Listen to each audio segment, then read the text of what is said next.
Depression जैसे हमने देखा कि कॉज़ कर देता है कि आप इंसान की जो है वो ड्राइव कम हो जाती है, उसका दिल नहीं करता और या वो अपने अंदर हिम्मत ही पैदा नहीं करता। ये तो वो चीज़ें हैं कि मसलन जब इंसान डिप्रेशन में जाता है तो फिर वो उसको जिनसी प्रॉब्लम्स जो हैं, यानी दिल ना करना, जिनसी ड्राइव में ख्वाहिश की कमी का हो जाना, ये सारे प्रॉब्लम्स जो उसको फेस करना पड़ते हैं।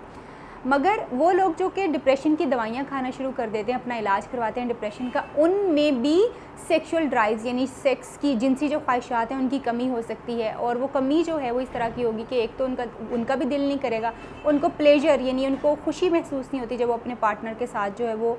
मिलते हैं। वो जो सुकून और वो जो प्लेजर वाली उनकी चीज़ें पहले होती थी वो उस तरह से उसको महसूस भी नहीं कर पा रहे होते कि वो अपने पार्टनर के साथ, अपने जो है हस्बैंड या वाइफ के साथ इस तरह से मिल रहे हैं। वो उनके अंदर फीलिंग्स, पॉजिटिव फीलिंग्स और प्लेजर वाली फीलिंग्स जो हैं वो नहीं आ रही थी, यानी मज़ा जिसको आप कहते हैं कि वो